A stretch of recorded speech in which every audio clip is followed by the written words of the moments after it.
Welcome into episode 461 of the Skate Podcast. I am Brian DeFelice, joined by Bridget Brew and Scott McLaughlin. Before I introduce Bridget and Scott and get to the opening shifts, I do want to throw it right to Bridget because she claims to have a surprise guest that I myself am unaware of. So, Bridget, take it away.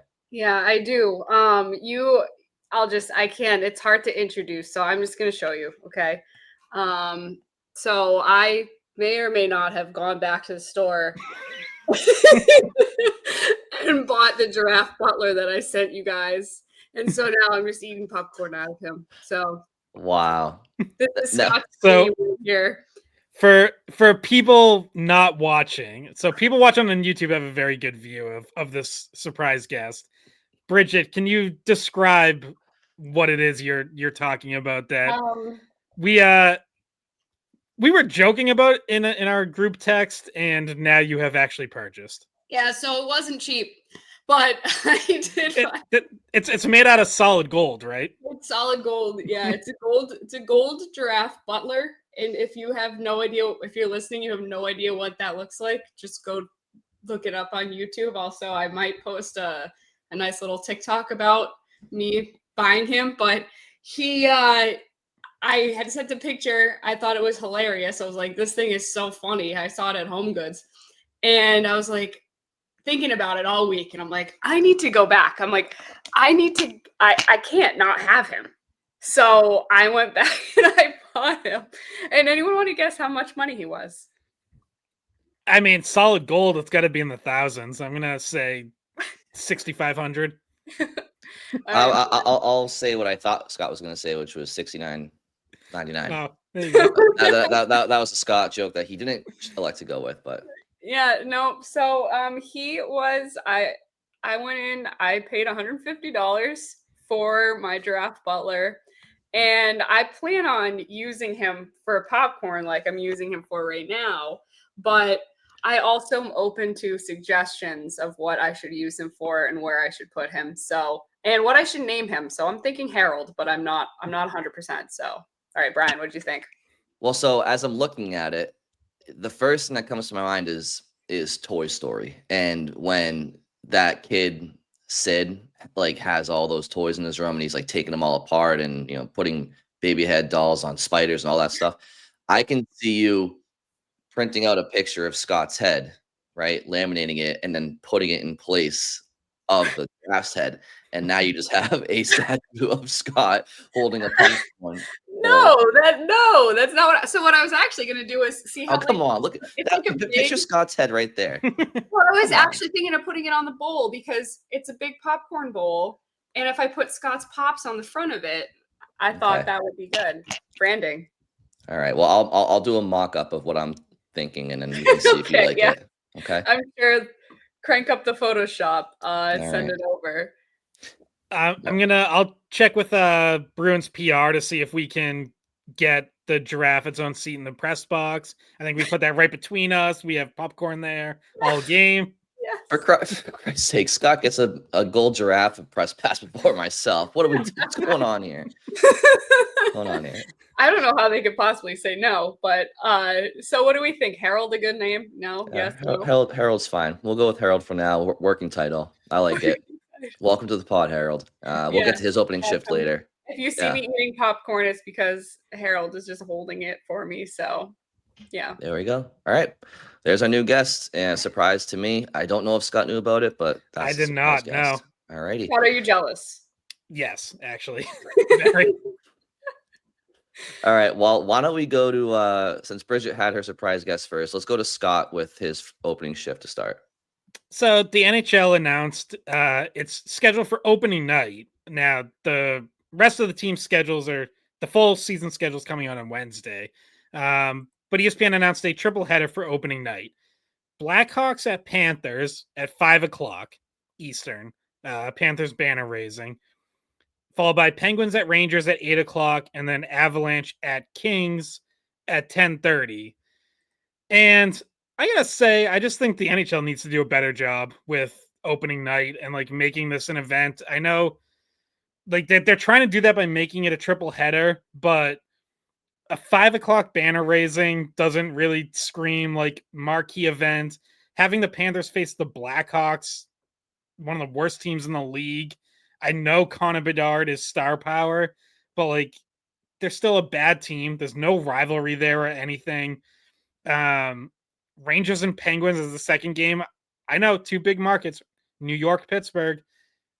They both missed the playoffs, like two non-playoff teams, and you're in your primetime spot on opening night. Avalanche at Kings, good game, but it's 10:30 Eastern. Most people probably won't be up for it.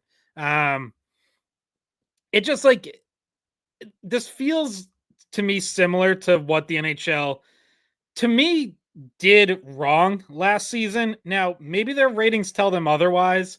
I know ratings were down, so it doesn't seem like it worked, but last year we got all these like primetime national TV games that had crappy matchups because they always resort to putting the same teams on TV.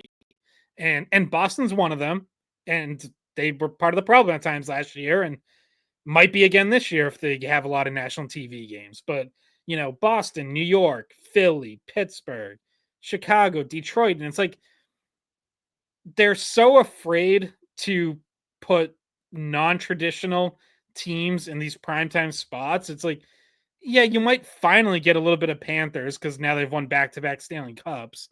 But otherwise, like, you don't get Tampa. You don't get, you know, you only get Vegas in like a late night slot. Like, they just don't branch out. And seeing this opening night schedule, like, this is how they're launching the season. I'm like, oh, they're just going to do the same thing. The ESPN and TNT are just going to do the same thing again this year. We're just going to get all the same markets, regardless of whether those teams are good or not, because the league and these networks are afraid to branch out and show the actual best teams if they're not in the best markets. Yeah. Okay. Do we want to? I have some thoughts on this. We can circle back to this afterwards. Bridget, do you want to go? Yeah, so I mean, mine's really not much because we're still waiting on it, but obviously those games were announced. Bruins schedule is going to be announced tomorrow at 1. So I guess the opening shift is just to mention that that is happening for people to look out for it. So Wednesday at 1 p.m.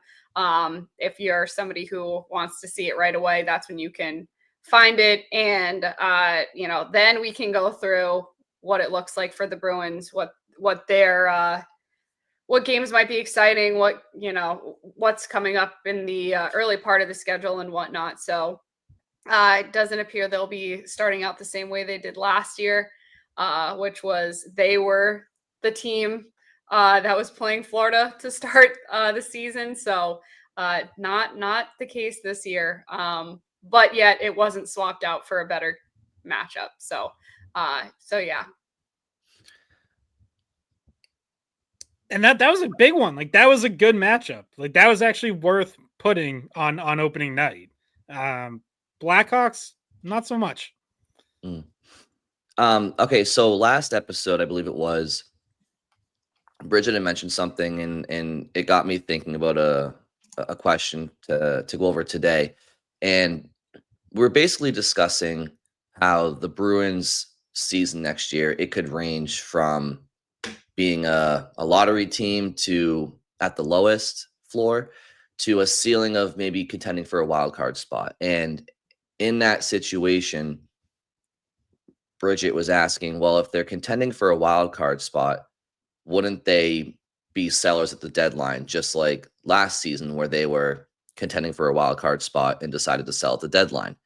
And I, you know, I have an answer to that, and I don't know if you guys want to start with it now because we can just bleed into this. So I think the difference is between last year and this coming season, if the Bruins were in a wild card contention at the trade deadline, is that last year the Bruins hadn't sold in 20 years. They were long overdue, right? They needed to do what they did last year, and it was a necessary evil to take steps back to move forward.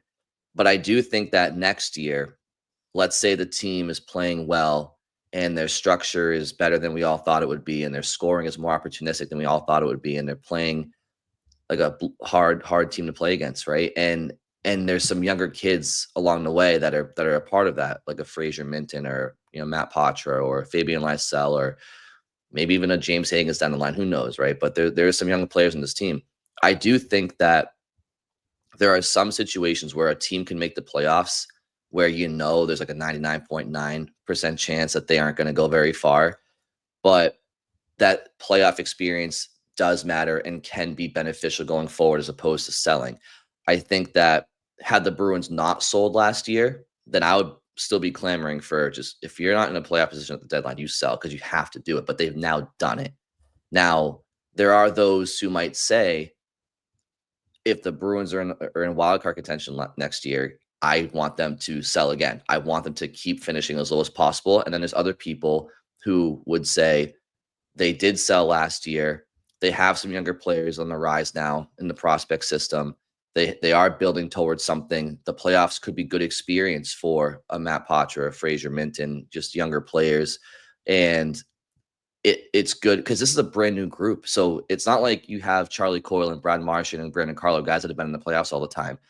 This is a brand new group with very little playoff experience for the most part. So if they could experience that as a group, as a new group for the first time, that's beneficial. So it just leads the question, what should the Bruins goal be next year? Right now, obviously it depends on how bad they are or how decent they are. But if they're struggling like bad and you get to the deadline, yeah, of course, like just keep selling. But if they have a competitive team at the deadline, so if we're talking about a wild card contending team this coming season, let's say that's a scenario that happens, what should their goal be?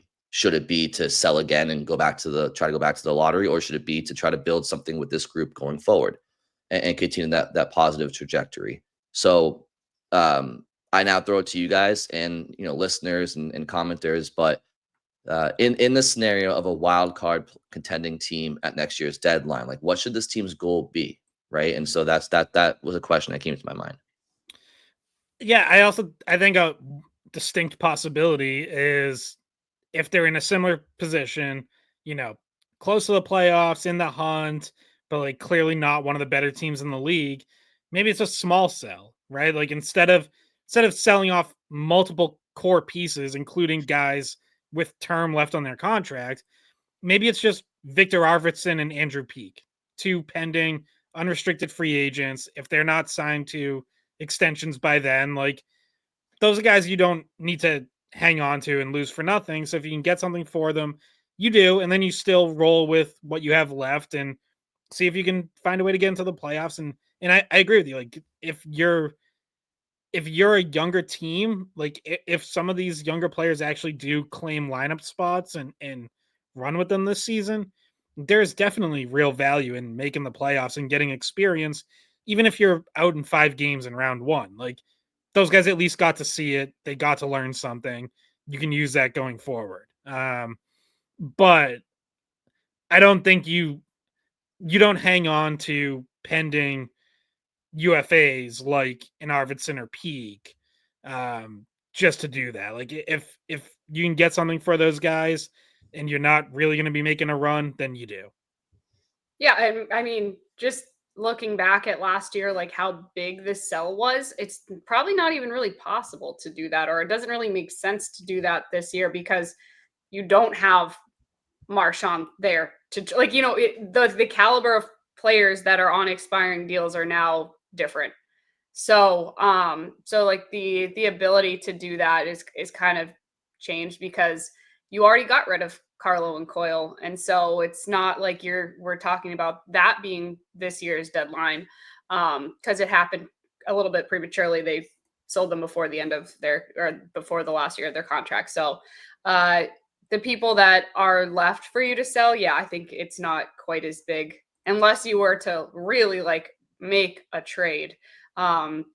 Which which would mean like with Swayman or you understand what I'm saying? Like that seems a little bit more difficult to do and a little bit less likely to do. So yeah, small sell and see what happens could definitely be the case in March when the trade deadline comes around. And yeah, it'll be interesting though, because what they did this past year was once they decided that it was a down year, Don Sweeney, Cam Neely management really went all in one direction, and we had talked about, oh, maybe it's a mini sell, retool, whatever, like just trade Frederick and Brazeau, and that's not what happened. So yeah, and I know people listening too probably think I'd rather them, if they're in that position, do the same thing and tank again, and I'd rather see them get a chance at a top 5 pick. Well, and that's why I posed the question, right? Because I see why one would think that, right? But at the same time, and I think what Scott laid out is most realistic, where it's like maybe you just do a couple of small sells of guys that aren't around for a long time. But in my mind, as we sit here in July, okay, so we're 9 months away from this anyway, but to me, the Bruins buying at next year's deadline would be them just not selling. Like I don't think there's a world where they're buyers next year, right? Like their version of buying would be like kind of staying pat and just rolling the dice, just to see if they can get into the playoffs and try to build something for the future. But I think the difference between the 24-25 Bruins and what I anticipate from the 25-26 Bruins is that last year's team was in a wild card position contending forward on the deadline because they were a bad team. Like they were a team that had a lot of underperformances that got off to a bad start, and they were sliding. They were sliding to that wild card contention. And also the league was kind of down in a way. But with the 25-26 Bruins, if they're in a wild card contention position at the deadline, it's probably because they're probably exceeding expectations to that point. So they're trending upwards towards that deadline. So I would just caution people about, if the team is building something towards the future and they're exceeding expectations, but it's expectations that are being exceeded, not for this year, but for trying to build for the future. I'd be careful about just saying, well, guys, great 75% of the season, and we all just tank for McKenna. Because if they've gotten to that point, they're building something, they're doing something right. So, and as we know, it's not a guarantee. I fully expect the Bruins, even if they play their best next year, to still have a mid-round pick in the first round, which in a very deep draft, like they should still get a really solid prospect. So if the Bruins come out of the gates next year and they suck, you will not hear me saying anything but like, just, yeah, like if they suck, they suck. Like, try to get McKenna. I'm more so talking about if the team is exceeding expectations and they are building something that you can see for the future that you can, get excited for. Do you just at the deadline but to Bridges' point, maybe you don't, maybe those players like Coyle and Marchand and Carlo, like those significant players probably aren't there to be sold anyway at this year's deadline. Like, you're not moving Pasternak or McAvoy, stuff like that. So anyway, I just thought it was worth talking about to see what people think. I mean, I guess maybe Zacha could be someone. Maybe Zacha. I was gonna say, like, the names on that next tier would be like Zacha and Middlestad, but it's kind of a conundrum because if you're playing well and the season's trending towards maybe you can make the playoffs, well, chances are that second line has at least done decently well, right? Like, you're not gonna have a terrible second line and be in the hunt for a playoff spot. Not unless like David Pastrnak has like 150 points.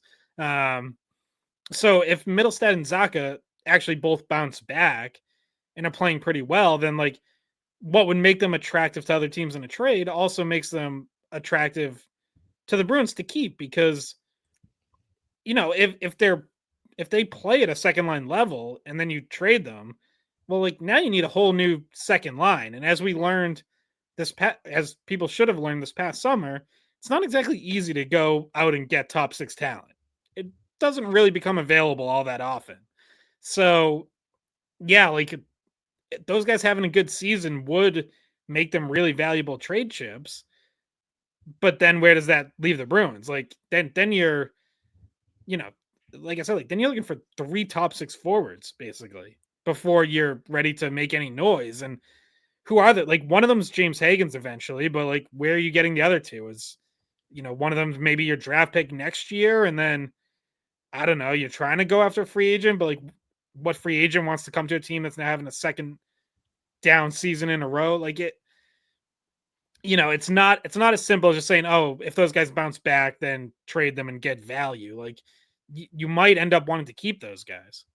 Like last year, I would have pulled my hair out if the Bruins tried to buy at the deadline for that team, because the Bruins, they needed to sell. They hadn't sold in nearly 20 years, and they needed it was the end of something. Bergeron at that point's gone a couple of years. Krejci's gone a couple of years. You don't. They needed to replenish the prospect pool, and in a big way. And as it turns out, their ability to sell at the last year's deadline did help them fall. Now they went from 5th odds to drafting 7th, but whatever. Hagens fell to them, and now that they have Hagens now. I'm not saying that it's not great to continue to stock the pipeline going forward, but that he should be that future number 1 center for the Bruins, and if not, he should be an elite number 2 center. But my point is, the Bruins are their prospect pool is already in a much different spot than it was pre last year's deadline. Hagens is a grade A prospect. I think Will Moore is a good prospect, a high value pick for where he was selected. Will Zellers, another very exciting prospect. Like the Bruins, he might be 2-3 years away still, but these are players that weren't in the Bruins prospect system prior to last year's deadline, which was why last year's deadline they needed to sell, because this organization needed it. But now they have replenished a little bit. I'm not saying they can't continue to do so, but it was just more of a desperate need last year. And whereas, like, if let's say they made the playoffs last year, they were going nowhere in the playoffs, and they didn't have anything to build on going forward. Whereas if they make the playoffs this coming year and their destiny is no further than the first round, I can understand why somebody would say, well, Brian, they went nowhere. Yeah, but it's not that simple, because let's look back at the 2007, 2008 Bruins. Does any Bruins fan that watched that trajectory from 07, 08 to their cup win in 11, that 07, 08 playoff round against the Montreal Canadiens, a round that they lost, but the organization built from that. They built off that. They grew from that. That was the start of something. So, like, and they had a young Milan Lucic. They had a young David Krejci, still a relatively young Patrice Bergeron. They had a young Phil Kessel. But you also had, a veteran in Mark Savard and Zdeno Chara and others to kind of, supplement that youth. But now the Bruins, you can start to see them maybe have that next wave of youth led by James Hagens. Now, that's not me saying that their prospect pool still doesn't need improvement. It does. But whereas last year it was desolate, and that's not the case now.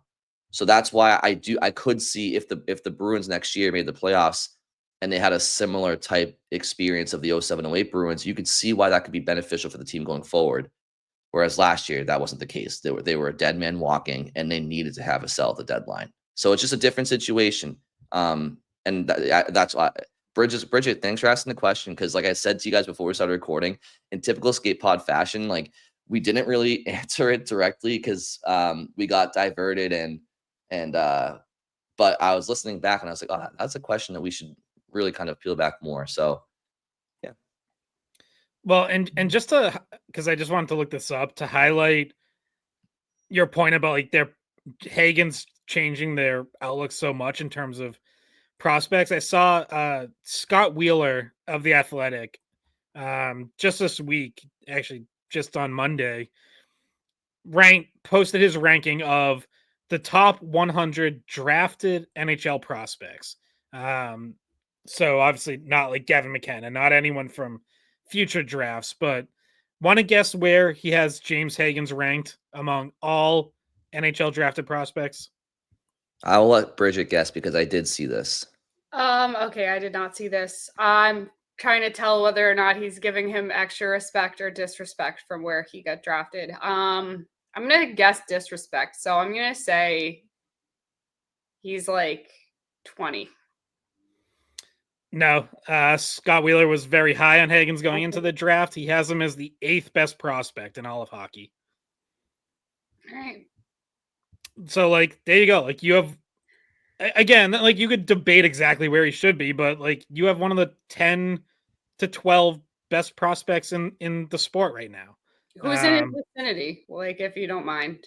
I can just run through the top 10. So he has 1 Matthew Schaefer, 2 Michael Misa, 3, Ivan Demidov, who did make his debut with the Canadiens late in the season. 4, Zane Parekh. 5, Zeev Buyem. 6, Sam Dickinson. 7, Artem Levshunov. So running defenseman there. 8, James Hagens. 9, Porter Martone. 10, Berkeley Catton. 11, Caleb Denvoyer. 12, Anton Frendel. By the way, how about Hagens' former line mates? Gabe Perreault, 13. Ryan Leonard, 15. So he's ranked third among 2025 draftees. Yeah, and I think that is where Scott Wheeler had him in his final rankings too. I think he had Hagens as number 3 prospect going into the draft.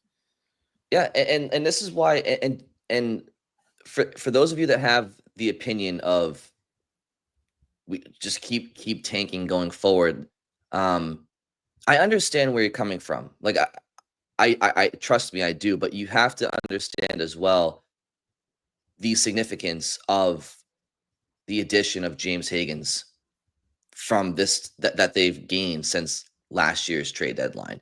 And again, like I said, by all accounts of all analysts, the Bruins graded very well in their 2025 draft class. Okay, so Hagens leads that charge, but they also have some other prospects. But again, you don't get the now Chris Peters was on here and he didn't have the highest of ceilings for Will Zellers in the NHL. I tend to think Zellers could be a little bit better in the NHL than what Chris Peters believes, but at the end of the day, he's somebody that you got in addition to a second round pick and Casey Middlestad for Charlie Coyle. Like Will Zellers, I fully expect to be an NHL player one day, whether it's for the Bruins or somebody else. I expect him to be. Again, these are players, prospects that Boston didn't have, less than half a year ago. So when we talk about what should their goal be going forward next year, again, don't get me wrong. If the team sucks next year all the way through up until the trade deadline, then you lean into that and you say, yeah, they suck and they're going to be a lottery pick, and let's not get in the way of that.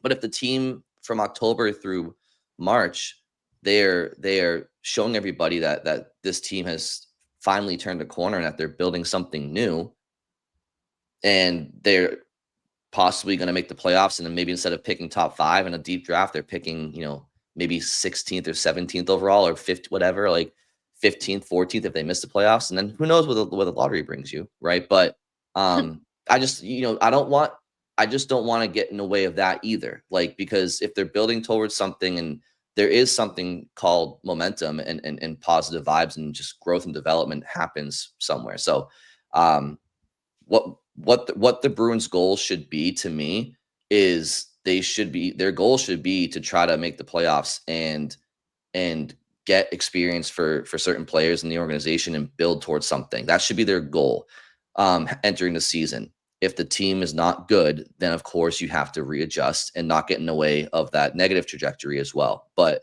that's what their goal should be in my mind.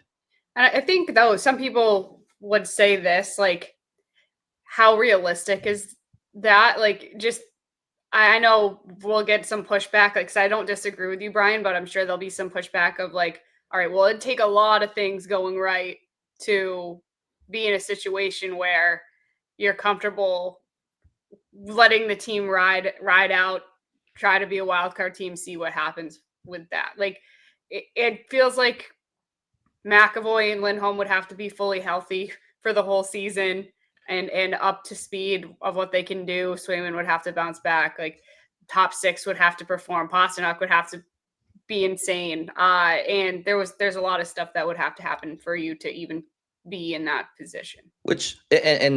But whether or not it's realistic is to me, it's irrelevant, because I'm focusing on what's happening in front of you, right? So like if Bridget, to your point, if it ends up not being realistic, then that's fine. Like, I have no issues with that, right? Like you deal with what's in front of you. So if McAvoy doesn't play well, or Lindholm isn't playing up to health, or Swayman doesn't bounce back, I'm not getting in the way of them being a lottery team, right? So I'm just saying what their preseason goals should be shouldn't be, let's go into the season and do everything we can to tank. Like, like Scott says all the time, like there is something called like hockey karma, and you don't want to go into a season with that being your goal. If that's what the reality is, no problem. That's what it is. But I don't think like they should be going into the year, because that's not good for people's psyches. It's not good for people's energy, and especially for your top players, that like you don't want to give that energy to them of like, no, and that's not going to be, because they have a new head coach who's absolutely not going to accept that as the path for the season. So Marco Sturm, maybe he has a little bit of a directive to, you're allowed to spend a little bit more time with like giving younger guys a chance, which could obviously affect your standings position or whatever. But maybe he's been told that's okay. Like if you really think that development is key over, points here and there, but that he's coming in and he's trying to make an impact in his first season as an NHL head coach and get this thing going back in the right direction. Yeah, and that path to competitiveness, not to contention, but to competitiveness, isn't crazy. Like Swayman being much better than last season is not crazy. McAvoy and Lindholm being healthy, and by extension, your defense being much better, is not crazy. Having a new coach who is going to emphasize defensive structure and has highlighted that as something that this team needs to get back to. Like, good coaching and players who buy in can get defensive structure back. So yeah, I don't see a realistic path to this team being a top 10 offense and winning games 5-2, but I can see the path to a lot of close games. And then it's just like, if you're in a lot of close games, then it comes down to just how does it break? Like, can you hold a late lead? Can you come back and force overtime if you're down by one? Like, just all these things that with the margin of error is like, or the margin between those two things is like nothing. It's paper thin. And if you start landing on the right side of it more often than not, then all of a sudden you might be in a playoff spot. If you land on the wrong side of it more often than not, then you're probably out of it. But I think, like I said this when I was on Jones and Keefe a couple weeks ago, like they would never say this, but I think realistically their goal is like, don't get embarrassed. Don't get embarrassed like we did last year. Like, be competitive, be in it every night, and be in close games. And yeah, probably low scoring games, because this team's not playing 6-5 games, but they might play a lot of 2-1, 3-2, 3-1 type of games.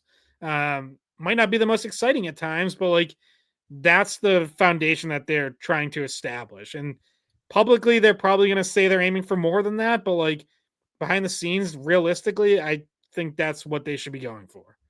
I think sometimes there's a phrase, history tends to repeat itself. And I think right now the Bruins are relying on history, best case scenario, repeating itself, because it's all that they know. And I keep bringing up the 07-08 Bruins because I think that's the best case ceiling for this 2025, 2026 Bruins team. And I want to highlight some parallels here, because again, like that 07-08 team was the start of the next 15, 20 years of Bruins prominence, right? And obviously, you have a lot of the same characters involved. Like Marco Sturm was a player on that 07-08 Bruins team and the 06-07 team, and now he comes in as the coach. Like, so I just want to highlight some parallels here. So in 2006, 2007, Dave Lewis was the Bruins head coach. The Bruins finished with 76 points with a team plus minus of -70. Last in the Northeast Division, 13th in the conference, 8th last in the overall standings. Okay. The 24-25 Bruins finished with how many points, you guys? You remember? I'll just tell you. 71? 76. Same amount of points. Plus minus of -50. Last in the Atlantic Division, 5th last in the overall standings. So two just bottom out seasons, right? Okay. Now the 07-08 Bruins. What was the difference between the 07-08 Bruins and the 06-07 Bruins? I'll tell you what, based on the roster, not much. You're talking Glenn Metropolitan, Peter Schaefer, like marginal, players. The biggest difference was Claude Julien. Okay, so Julien comes in that season.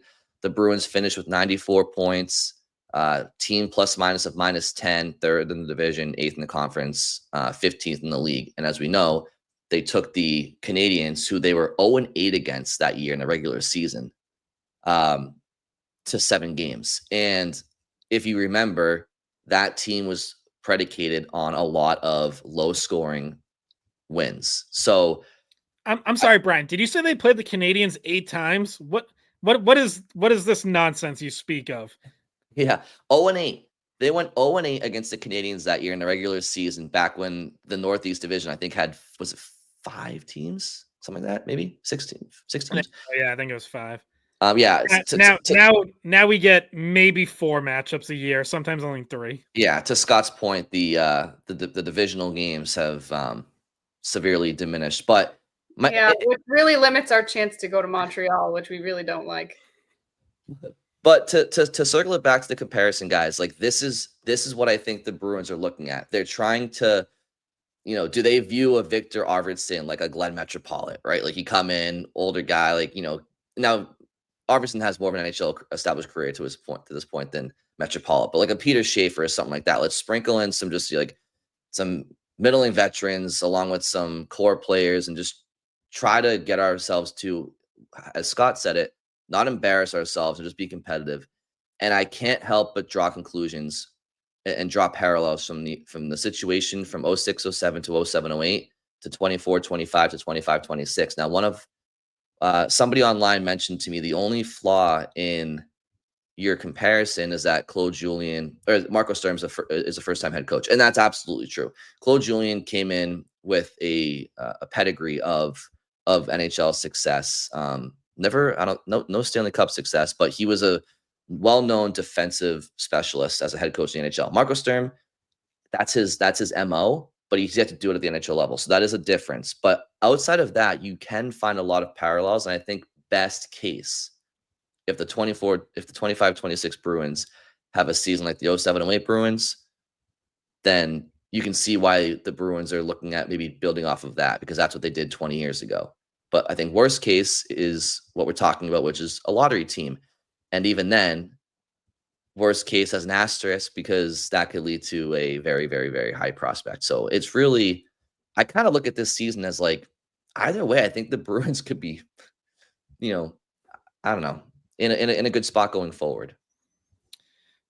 They could be. I mean, the other side of it, like if things go poorly and they're well out of it and they end up selling off a few pieces again and they're in the lottery and they're picking high, is you do at some point start to run into the risk of how much longer David Pastrnak and Charlie McAvoy, and really Pastrnak especially, wants to be a part of it. Like, does he, if now you're 2 bad seasons in a row, does he see the light at the end of the tunnel? Like, is he bought into seeing this through? Because if this season goes like last season did, then I kind of think the further away you get from contention, the longer the rebuild gets. And this, we mentioned this, was it our last episode or maybe 2 episodes ago? I brought up the Daily Faceoff article on rebuilds and how, yeah, that they often do work. Teams come out of them in a better spot,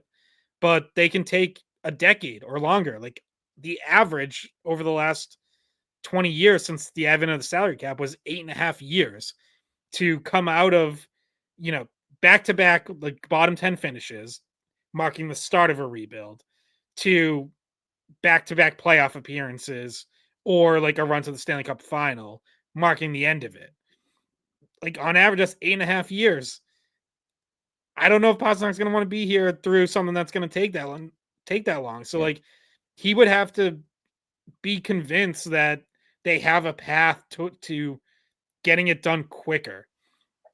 And obviously, he would be part of the solution for getting it done quicker.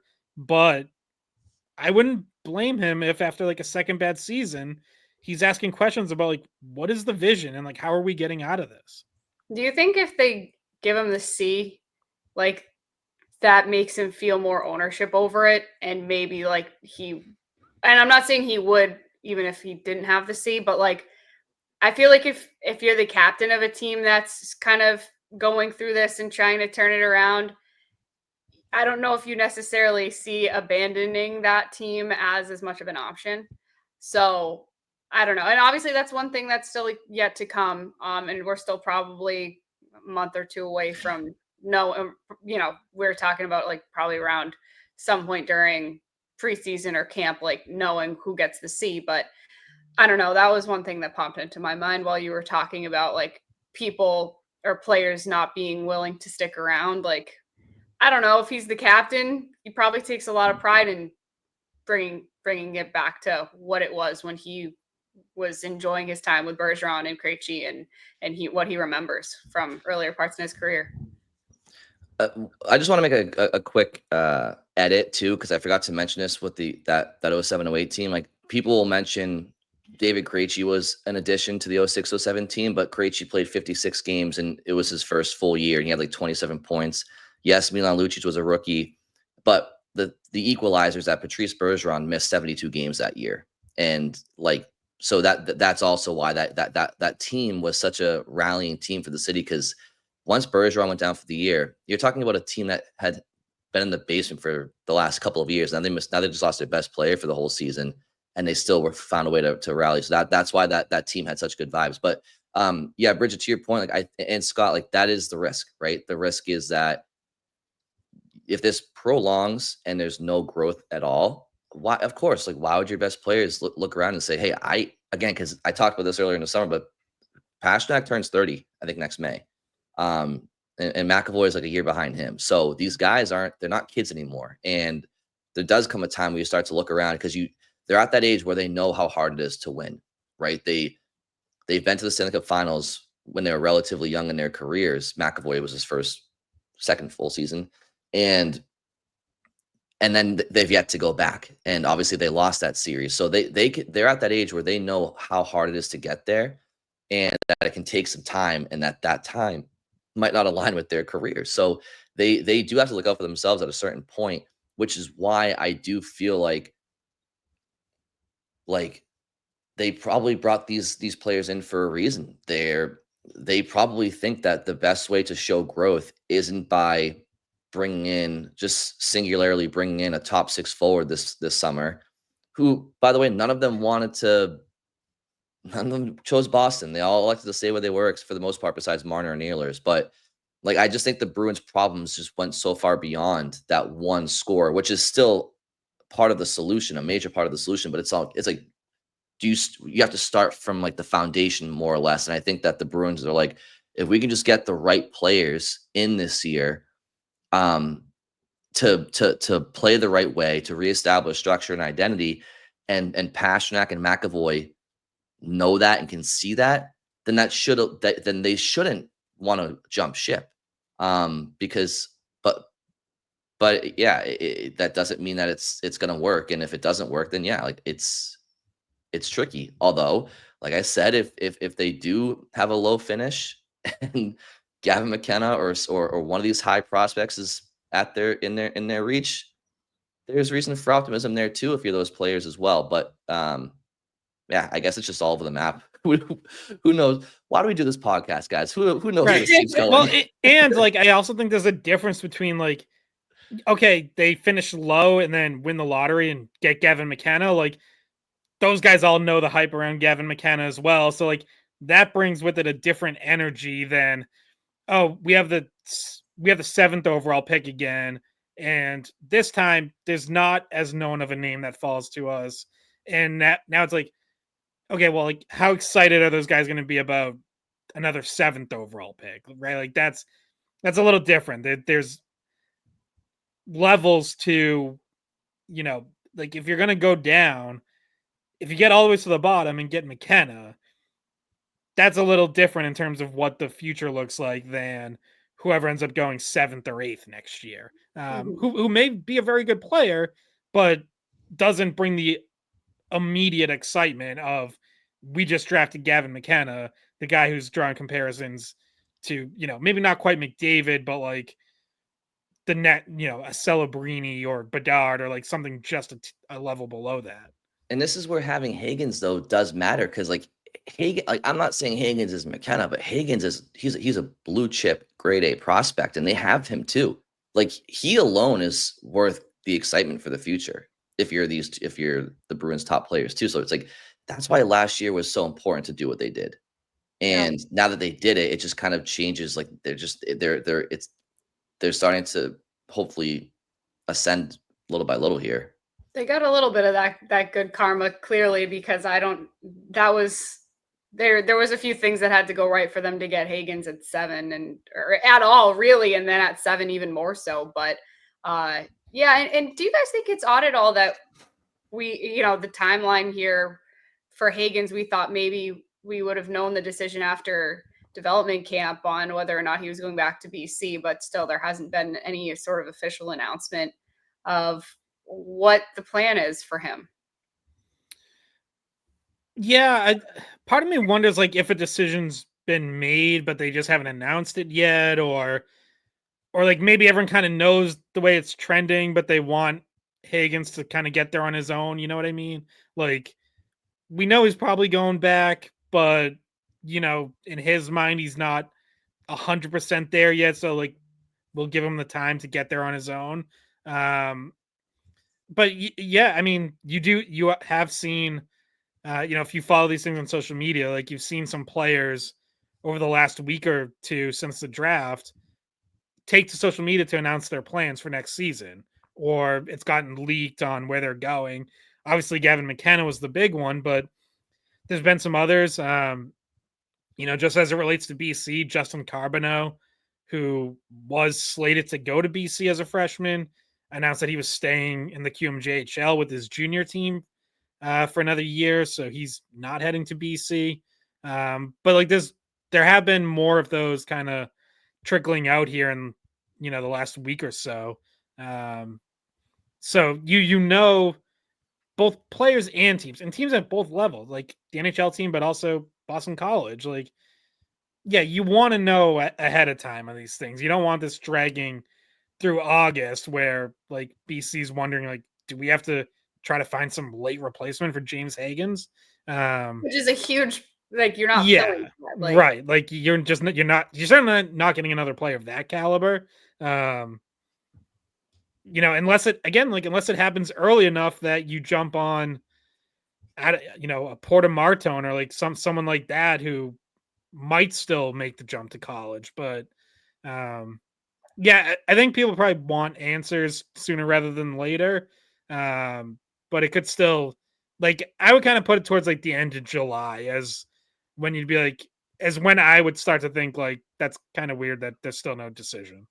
Yeah. And I mean, if I hear anything, obviously I'll bring it up on the podcast. I'm just like constantly harassing people at BC, like texting them like, "Hey, any news?" Like, Do you think it's already? Do you think it's already been made? I honestly don't one way or know. the other? I get this sense it's not 100%. That's yeah. I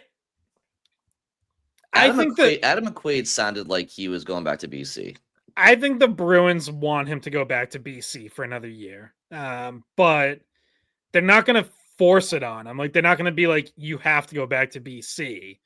So I don't know. Like I said, like I still think that's where it ends up, but I think Hagens might. I just think like he might have needed a little bit of time to get there on his own without being told like, "Hey, you're doing this."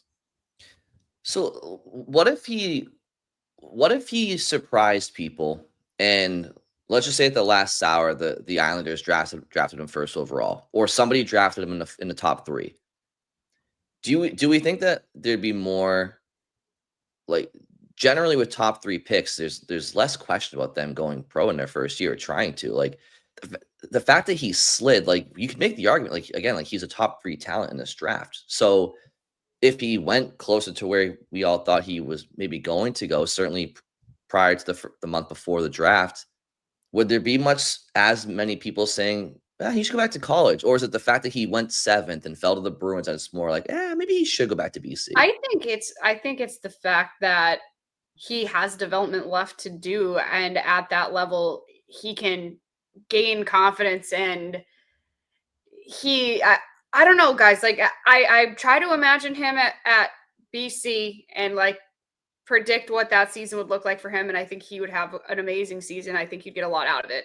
And I try to predict, what would it look like if he was playing in Boston, and I have a harder time seeing, like, the learning curve is going to be so much steeper there than just like building on his foundation from freshman season and playing another season in the NCAA. He's small. That probably factors into it as well. Like he's not over 6 feet tall. He's still got some muscle to put on. Probably he mentioned he has already gained weight over the last few months, but there's still plenty of that for him to do too. So can you do that while you're also in the NHL? Yes. But there'd be a lot on his plate. I think that could be hard to handle, and it just feels like the smoothest transition would be spend the season at BC and then maybe join the team in March, like depending on how far BC goes in the playoffs. Like that might, if they go really far, you might not get them at all because if they're in the national championship game, is it worth burning his ELC for like 3 games? No, probably not. But it might be if he really wants to turn pro and burn that year. Like sometimes with your top prospect, you have to bend a little. Yeah, I was gonna say it would be a favor. Like it'd be like, hey, we're doing this for you because we just want you to be happy. It would not necessarily be the best thing for the team to do in terms like financially, but yeah, you see it happen with top prospects because they want them to be happy. And I don't know, to me that just seems like what would be the smoothest and probably best for him, honestly. Yeah, I personally, like, I think he would struggle in the NHL this season. Now, if he does decide he wants to go pro and the Bruins sign him, I'd love to be proven wrong because that'd be a lot of fun to watch. But he would not be the first high pick who struggles as an 18-year-old in the NHL because not everyone is Connor McDavid or Sidney Crosby, where you hit the ground running right away. Like, no, sometimes you're Tyler Seguin, who ends up, I've made this comparison before, but who didn't produce a ton as a rookie, was in and out of the lineup at times, didn't play in the playoffs until Bergeron had a concussion, and obviously then made a big impact in that Tampa Bay series. But yeah, like sometimes it's a roller coaster because it's just really hard. And I think that's probably what it would be for him. That's not to say that there wouldn't be value in that or that it wouldn't make him a better player for it. But I just think there's a lot he could get out of another season in college. Like just beyond like seeing his production go up and the physical stuff, like getting stronger, competing against college age players again. Also just like playing in all situations. I mean, BC didn't use him on the penalty kill very much last year. Greg Brown likes to use his top players on the PK. I imagine Hagens would get PK time this year. And like, again, he wouldn't be a penalty killer right away in the NHL, but maybe somewhere down the line he might be. So like that's valuable experience too. Yeah, all good points, guys. All good points. I think on the weight that you mentioned, Bridget, I think he mentioned after one of the development camp practices that he was weighing in around 175 during last year's BC season, mid-season, which makes sense because guys are losing a lot of weight because they're doing so much cardio throughout the year. It makes sense that guys enter the year heavier than mid-season form.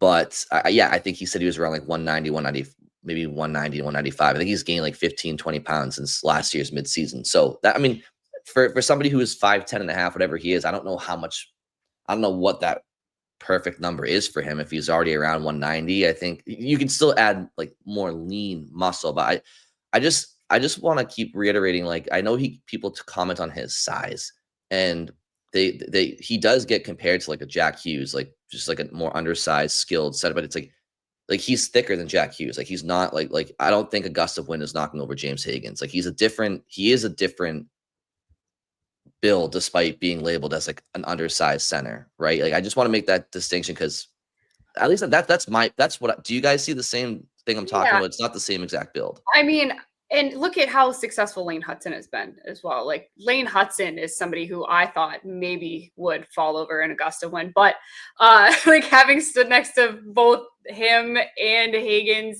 in person, like yeah, they're built different. Like Hagens is certainly seems more sturdy. You know, he's not super skinny, right? Like he's not like a little lanky guy. Like he's built like a hockey player. So yeah. So I don't know about you guys. I wouldn't mind if we just took 5 to 10 minutes and just answered one or two mailbags just to, get knock that off the docket. Cause I think that I know on Thursday, and we're gonna do something unique on Thursday, an idea that Scott brought up to us, and it's just gonna be an off-season superlatives for the Bruins, and just projecting and things to look forward to. But my best ideas come from Jones and Keefe. Sometimes I just like steal segments they do, and I'm like, oh, let's do a hockey version. So I don't know how much time we'll have for mailbags next episode. So I just wanted to get one or two in, if you guys don't mind. Yeah, well, just before we do, when I brought up the opening night schedule as my opening shift, Brian, you said you had a thought on it. I didn't know if you wanted to get to that. Oh yeah, I was just curious, like what the perfect scenario would be if we were planning it, right? So like I could see like who would I want the Panthers banner night to be against, right? I think there's three options that come to mind. I think it's if you really want to be torturous, it's the Oilers, but you're not sending them out there to start the season. No, in the East, I would say like Tampa Bay or Toronto. Like I think those are two, like especially that they're rivals to the Panthers. They're relevant. Tampa is obviously a non-traditional market that has had a ton of success, and then Toronto is that original six team that is also highly competitive and has playoff history with the Panthers. So like I think that was a miss there. Like I think Tampa or Toronto would have been a really good opening night for Florida. Both teams that Florida had to go through to win this most recent Stanley Cup. I have less thoughts on the West Coast game, but that was the first note that came to my mind about the Panthers. So I was just curious, like what you guys, if you were planning it, like what you may have done. Would you do a triple header, or what games would you have liked to see on opening night? Honestly, even Boston versus Florida again would have been okay. Like would have been decent, because not saying like same caliber teams, but like there's storylines there that exist, especially the Marchand one. So and the history is still there. So I could still see that being a matchup that would garner more interest than obviously Chicago and Florida. But that's my only thought, really. Yeah, or first off, I would not do a triple header. The 5 o'clock start for like the start of the season and the banner raising just doesn't scream like marquee event to me. That someone on Twitter described it as a soft launch, and like that's what it feels like. So I would call it a 7 o'clock game, but we know the banner raising starts at 7, so you're probably actually looking like a 7:30 game. Like that's fine. Just do it that way. And yeah, the Tampa, Toronto, that makes sense. I would also even say, now if I'm taking away that 8 o'clock Rangers Penguins game, like Panthers Rangers. Now, I don't know if the Rangers make 2 trips to Florida this year or not, because that is also the Winter Classic this year. So you could even like work in that as a preview. But I even though they missed the playoffs, I do think the Rangers have some selling power because they were close, and now they have Mike Sullivan coming in. It's kind of new start. Like you can sell that pretty easily if you're ESPN. So yeah, any of those. I mean, the Capitals, like another team that was one of the top in the East, is marketable, has Alex Ovechkin. Like that could have made sense. But instead, three of the first 4 teams we're gonna see to start the season missed the playoffs last year. Like that's kind of what I just come back to, where I'm like, I get the star power argument with Bedard and Crosby, but I don't know. Like those teams aren't. I'm not dying to watch those teams, and maybe the general population still is. Maybe that's still the selling point, but for me, where it's like, most nights I have my pick of whatever game I want to watch on ESPN Plus. It's like I wasn't seeking out the Penguins or Blackhawks last year. Well, also, there's always that element too entering a season of like you can sell fans on it's a clean slate and it's anybody's game. Yeah. But the Penguins and Blackhawks aren't teams that are on the rise. The Blackhawks should be, but their lineup is even more desolate than the Bruins. And then the Penguins, like they're really yet to do what the Bruins did last year, which was really have that reset that they haven't had in a long time. And they still have Crosby, I get it, but so you can't even sell the fans on like, well, they could be good this year. No, they won't. They won't be. But it's funny you mentioned the Winter Classic, Scott. A sneaky thing that we haven't talked about at all is the fact that the Bruins are at an outdoor game next year too. The Stadium Series down in Tampa Bay against the Lightning. I'm not saying we should have talked about it to this point, but I keep forgetting about that. That's something that we'll find out on the schedule tomorrow too. Yeah, Well, and we already know the date, but one final scheduled thought for me, and I mentioned this earlier, but I just based on seeing the opening night slate, I think the Bruins are still going to have a lot of national TV games this year because, like I said, I think both networks, ESPN and TNT, are always kind of going to default to the classic markets that they believe draw, even if those teams aren't that good. So I, I think they can talk themselves into Boston as a great market, Pasternak as a star, and I think they're going to see that as like a safer bet to put a national TV than like the Carolina Hurricanes, a team is going to be good but isn't going to be a big draw. So don't be surprised when even after such a bad year, the Bruins still are on national TV quite a bit. well, also like let's call it for the way that it is, but stylistically, they're gonna look unbelievable on the ice with those new uniforms. It's true. They need national TV time. Okay, let's just get to two quick questions. I promise we'll keep it quick. Oh, there they. Oh my God, I can't wait to see the white ones. Bridget's showing the Bruins uniforms for those who can't watch on YouTube. So, quick few questions regarding Florida. This is from Marshan Fan 63. What does it take for any NHL team to beat the Panthers? Is it speed or breaking them down physically by playing punishing hockey where they are scared to go into the corners? Thank you. That was from Marshan Fan 63.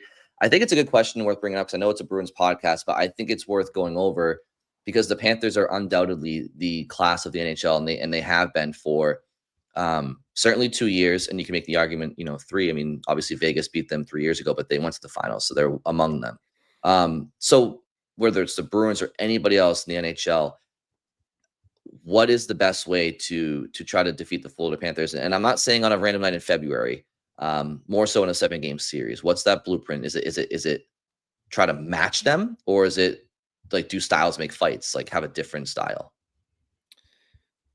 Man, it's so tough because like my instinct is to say that it's speed and transition because Florida is so aggressive on the forecheck. They will give you some odd man chances. Like they will give you some chances going the other way, but you need the clean enough breakout to get going the other way, and you need to be good enough in transition to do it.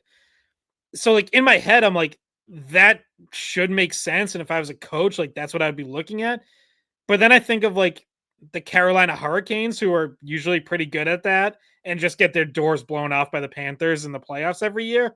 And I'm like, well, maybe that doesn't work. Or, maybe the Hurricanes just don't execute it well enough. Or maybe they don't have the goaltending, because that's another key that's like a duh type answer. But you got to have the goaltending. I do think the Panthers have run into some teams who haven't gotten great goaltending against them, whether it's the Oilers, whether it's the Hurricanes breaking down every year. Like the Panthers are going to get chances. They're just too good not to. So you got to have a goalie who's going to steal some saves for you and maybe steal a couple games in the series. Yeah, and unfortunately for the teams in the East, Florida kept all of their big free agents. They were able to, there's not a huge difference in the team that's going to be on the ice next year. We thought they were going to maybe lose Sam Bennett. Were they going to lose Brad Marchand? There was, a list of guys that we didn't think they'd have money for everyone. And they found a way to get it done. So they're not getting worse, right? Like my first instinct for this question is like, hope that they come back down to earth. but that would have required probably losing more than they did, right? Losing a key player or something like that, where, you know, maybe the cap becomes an issue for them and they can't afford to put together a team that was as good as last year's team.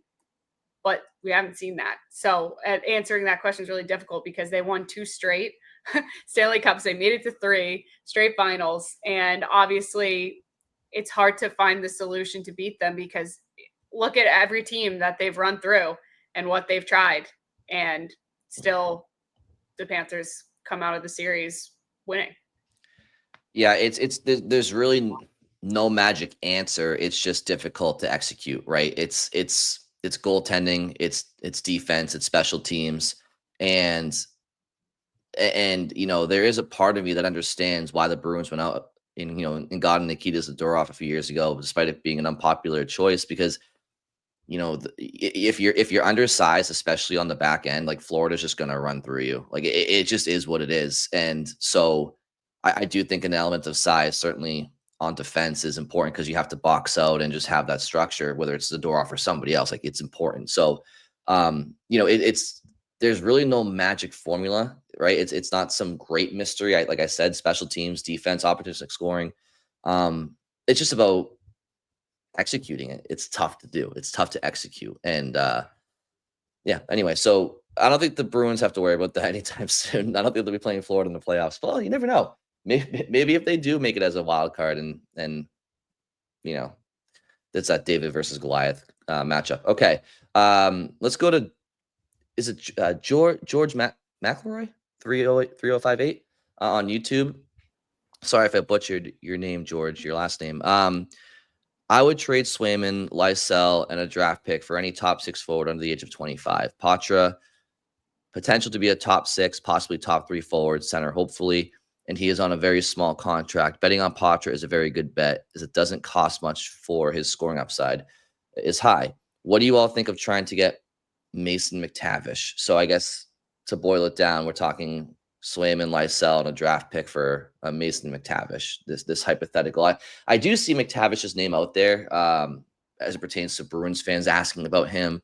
I don't know if the Bruins are going to be very active in the trade market between now and the start of the season, but if they were to, like, this is one of those hypotheticals that you see out there quite often. McTavish is a fun name to talk about. How does that deal look to you guys? Is it possible? Would you have an appetite for it? I like Mason McTavish. If he's at all available, I would definitely be inquiring. I don't think you have to give up Swayman. I think it'd be a different kind of package. Anaheim, I think, believes in Lucas Dostal as their goalie of the future, so they would be looking for something else. But yeah, I mean, McTavish is a restricted free agent who hasn't signed yet. There were a couple, like, I don't know if they were full on reports, but rumors that he, like, wasn't happy or maybe had questions about the direction the Ducks were going or some of the moves that they made. So I don't know, like, it's a situation to keep tabs on for sure.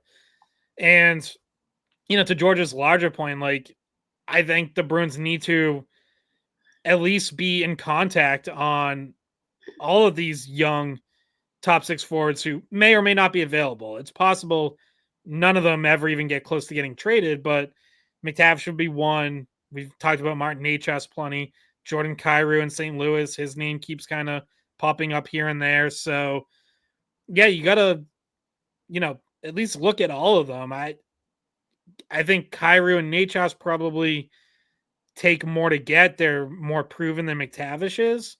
But McTavish is a center. I don't know if he has true first line center upside, but I like him as a player. So I would certainly be interested in bringing him in and figuring out where he fits. It would cost a lot. I don't think it would be Swayman. But again, like, you need to be on the lookout for players like that. So you got to at least have the phone lines open. Yeah, and so I'm guessing part of the idea of this is, one of the key parts of this idea is that it has to be somebody young. And it has to be somebody who's still kind of developing, but you think you could build around. And that's why McTavish is the name I'm guessing that he throws out there, because, I mean, if you think of some of the other young guys that are under 25, there's just not a lot of guys that are probably going to be on the move, right? Like so weirdly enough, the NHL PR Twitter account has been putting up different stats about younger players this week because they're trying to do like a spotlight for the best young talent in the league. So they put up yesterday, they put up active players age 23 and younger with the most career goals, and McTavish is tied for 9th with 60 goals so far in his career. But like the other guys that are on this list are just guys that you're probably not going to be able to get. Like Stutzel's not going anywhere. I can read some of the other names if you'd like. Like there's Wyatt Johnson, there's Matty Beniers, there's Alex Lafreniere. Like these are names that a lot of these guys probably aren't going to be available, and you would have to give up something significant to get a few of those guys. But McTavish might be more affordable. All right, let's get to one more quick one, and I think this is a good one to end on because it's not talked about often. It's not the sexiest topic, but it's one that's worth going over. And I appreciate the question, and I have questions as well about this. So this is from Chip, and Chip says, how does the defensive depth chart look? Thinking of the 7 to 10 range as they always come into play. He says, go Big Ten, spend that money. Love the college stuff. Thank you all for helping the summer go by quicker. Chip, thanks for listening and sending the question. So I'll just quickly say, you have McAvoy, Lindholm, Lohrei, Zadorov, Peak, and who am I missing? Jokiharju. So beyond them, you're looking at Jordan Harris, and you have Victor Soderstrom, who they traded for, Michael Callahan, and then Frederick Brunet. Those are probably the names. But in particular, so you guys can comment on all those players, right? But also talk about Frederick Brunet, because he's somebody who people have asked me about as well, about somebody who could be think that he's NHL ready right now. Obviously, the depth chart would probably hinder that opportunity for him, at least come October, but you never know. So what do you guys make of their depth chart? You agree with the names I mentioned? Any others I missed? Well, I just want to mention one of the differences, because people might not have followed what happened to Parker Weatherspoon, but he signed with Pittsburgh, if I'm correct on that. So he's not with the team anymore. So that's one depth piece that's not there for the defense. Yeah, I mean, I think it's a pretty good depth chart. Like, obviously, I think the spot we focused on the most is who's your number 2 on the right side behind McAvoy, and that's a very fair question because neither Jokiharju nor Peak are really ideally suited for that, but this is what you have. But I think the depth is good. Like, Jordan Harris has played well in the NHL before. He got off to a good start in Montreal before he went to Columbus, and things kind of just fell apart, did not work there for whatever reason. Victor Soderstrom has some talent, had not put it together in the NHL before he went overseas to Sweden, played well in Sweden. Now he's back trying to prove himself in North America again. Still in his 20s, so like not a finished product. Like I like bringing him in and seeing what you have. Mike Callahan, I thought, acquitted himself pretty well in NHL action last year. Perfectly solid guy to have in a depth role. And Frederick Brunet is interesting. We saw him make his NHL debut very late in the season. Was that the last game that he got into? I think maybe. But anyways, like you saw him get a taste, and that was really a reward for the season he had in Providence, where he did take some pretty big steps and most notably improved his defending. I think more time in Providence is going to be good for him to continue to work on his defending and to round out his game. But yeah, he definitely could be a future NHLer, and it wouldn't surprise me if he makes a push. Like you said, Brian, like he has an uphill fight. The depth chart just wouldn't seem to favor him. But he may be one of the first in line if there's an injury at some point, which we know there always is on defense. So I wouldn't at all be surprised if you see Frederick Brunet get another chance this year. And I think we know who the top 6 guys are, but I'll ask you guys this. Who's the 7th defenseman? Like, who's the next guy in that it sticks with the team, right? This is a guy who will be on the roster for most of the year, will be around the team in Boston for most of the year. This isn't someone who bounces back and forth to Providence as necessary. This is kind of the person that, as with every year, sticks around, gets in a good chunk of the games too. We're talking about somebody like Parker Weatherspoon last year who got into quite a few games. Who do you think that is this year? Because I'll go first. I think Michael Callahan might be that guy for them this year as the 7th defenseman. Which would be a jump for him because he's spent almost the entirety of his pro career with the Providence Bruins, and then did handle the games that he got last year. So this would be that would be a bigger workload for him in the NHL. That'd be a jump. But to me, he seems like he might be the guy they're looking for in that 7th defenseman spot. Well, I guess it partially depends on handedness. And so if we're talking on the right side, I think it's, probably Soderstrom. Now, Callahan's a lefty, right? Mm-hmm. So I think he's battling with Jordan Harris, and I think Harris might be the more established NHL guy to this point. And that's a very marginal discrepancy between them. But so I feel like,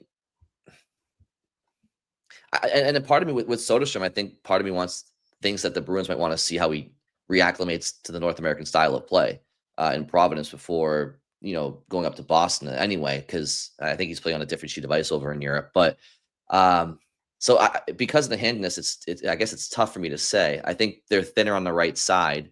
So part of me thinks since Soderstrom is the only righty of the bunch, maybe him. He also has maybe more NHL games to his name among the 3 anyway. It might be close with Harris. Maybe Harris has more. So maybe Soderstrom, because they're just thinner on the right side. And then on the left side, it's between Harris and Callahan. Like I could see Harris. But I think it's a coin flip right now. I don't really have a definitive answer. I think it's Harris. I would pencil him in as the 7th guy right now, just because of the NHL experience. He's played, I believe, 164 NHL games. Yeah, and Soderstrom's played 53. So that's a significant discrepancy there. Okay. So, and then obviously Callahan got some last year as well. So they all have some NHL experience. And it's also worth noting they all would need to clear waivers to be sent down. So, yeah, there'll be a decision there. There's definitely a battle. But I guess the way I look at it is like, first off, I think like any of them could clear waivers. So I'm not super concerned about that. But I think Soderstrom coming back to North America can maybe use some actual playing time and not just be sitting on the bench as the 7th D. Callahan, I don't think has like a ton to learn in Providence at this point. So, Bridget, you might be right. Like I do think he's at a point in his career where he could probably go some stretches without playing games and be fine. I don't think he has to do a whole lot more developing in the AHL. But I kind of feel the same way about Harris. Like he's been around the NHL. He hasn't been in the minors in a while. Like, he's an NHLer just based on his career to this point. So I would imagine he'd be okay in that kind of role as well. So I kind of think it comes down to Harris or Callahan for the 7th spot. And by the way, they might also elect to keep 8. Like, because they're not right up against the cap, they can keep the full 23-man roster this year. So they could decide to keep 8 defensemen around. Like that used to be the norm, and it really wasn't until the last few years that we saw the Bruins going with 7 on the NHL on the active roster more often than 8. But you could see that as well. Well, and again, I just feel like the biggest argument for Soderstrom is the fact that I just think organizationally Boston is the thinnest on the right side, and now if Harris and or Callahan is comfortable playing their offside, then fine. But at the same time, like I said, as I mentioned, I see Soderstrom wanting to reacclimate to the North American style of play as well. So, yeah, I think it's a fascinating question. I'm with Scott. Like, I think their depth beyond their top six is actually better than I like some of their NHL depth right now. But one I also just want to mention quickly, because while we were recording, so Bridget chalked this down as another update while we're recording, not after we're recording, but very minor signing. But the Bruins have signed John Farinacci to a 1 year, 2-way contract, NHL cap hit of 775. So that news came out, and to be expected, but it seems like a worthwhile investment. Any Yeah, thoughts on that? I believe he was their one restricted free agent that was still unsigned. So now everyone who needed a contract has a contract. So there you go. Yep. All right. Well, that does it for these mailbags. Again, keep sending throughout the summer. We will find time to sprinkle them in. Even if it's not a designated mailbag episode, we can always throw a couple in, because we all love talking hockey, and you guys send some fun questions in. Also, Bridget, I know you mentioned this earlier. I want to shout out Skip the chocolate. We are very much looking forward to that. Skip was our listener over in Switzerland, from Providence, or not Providence, from Rhode Island. Maybe Providence, I don't know. But who was really mad at Scott about Tanner Janot being mean to Tanner Janot. So yeah, so hashtag show some spine, my favorite phrase going forward, and we appreciate that gift, Skip. So we'll give you a review once we've had it. Any yeah, final thoughts have you guys ever had Swiss chocolate before? I have, yeah. My sister went to Switzerland probably, I don't know, like 5 or 6 years ago, and brought some back. So that was the one time I think I had like true, legit Swiss chocolate. I'm not talking about Toblerone either. Like Right. the like these Swiss chocolate that I'm thinking of is like, it's basically like a flat sheet of chocolate, and they chop it up, and it's like got nuts in it, or it's got caramel in it, or whatever. It's all very good. I've been to Switzerland before once, and I was obsessed with it. So Swiss hot chocolate from Market Basket doesn't count, right? No. Okay, no, just checking. So So we have Skip that was listening over in Switzerland. I also want to shout out our listeners that are over in the UK. I mean, we had a lot of people commenting on the start of our last episode with some of the just confusion between soccer and football, and the origins of how North American soccer gets its name, and how even in Europe they refer to soccer as, or some people, U.S. soccer as also soccer in the UK. So again, the listenership from Europe is also very much appreciated. And somebody commented, what's the name of that? Somebody said Brian just watched Ted Lasso, and as some advice on how to learn the distinctions there.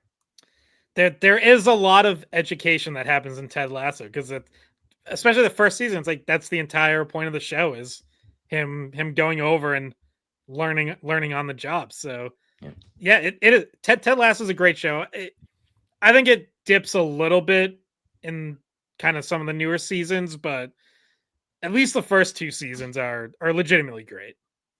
Can I throw in an idea as well? This is not my idea. Somebody, when I was asking them what I should do with Harold, like what uses do I have? Because to be honest with you, he's a giraffe butler.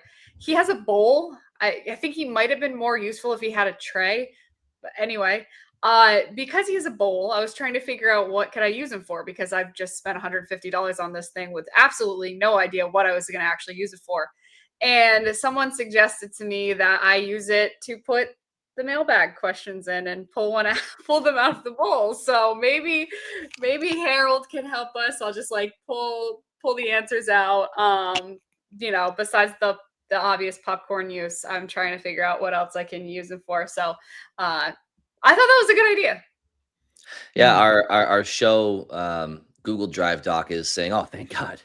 Now it's just going to be via paper. And Bridget, you can have a blast printing those out and folding those up. Printing it, just for the effect. I'm somebody who will do things for the effect. You know that. Of course. Well, can Harold print himself? Can he make himself useful? He is a butler. I think he's maybe he can make us some cocktails or something. I don't know. But he does take care of himself. You know, he does a lot for me. So I'm just thinking about putting him up here on the shelf. Like before we got on, I tested what he would look like up there, but you couldn't really see his face. So I was like, no. But I almost put him up like in my backdrop, just like see if you guys noticed that there was just a big golden giraffe. I think I would maybe notice that. To see if anyone noticed. I can't promise I would have, but my eyes just go to the Hockey East jacket, which is a very, very well done article of clothing. I also just want to say this summer we've been talking about it, but the off season you can probably more often than not look forward to Tuesday, Thursday episode releases. It just as opposed to our traditional Monday, Wednesday, Friday during the season, we'll probably, like I said, for the most part, we'll go to 2 a week, and you can expect them on Tuesday, Thursday. There's always, breaking news or reasons to have an additional episode, and we'll let you know about that. But for those wondering why, it's Tuesday, right? Not Monday. This is why. So just a little PSA there. Yeah, hopefully we're gonna get some actual guests, not just Harold. Not just Harold, yeah. Yeah, some actual guests to interview coming up soon, we think so. Great. All right, well, if you guys are all set, I'll sign us off. So thank you all very much for listening, and we will talk to you on Thursday. Hey guys, thanks for watching the Skate Podcast. If you want to see more of our videos, visit our playlist. Not in front of a screen? You can listen to us on Spotify, Apple Podcasts, or wherever you get your podcasts. Don't forget to follow us on social media. And if you enjoyed this video, please don't forget to give us a thumbs up, subscribe to our channel, and leave a comment.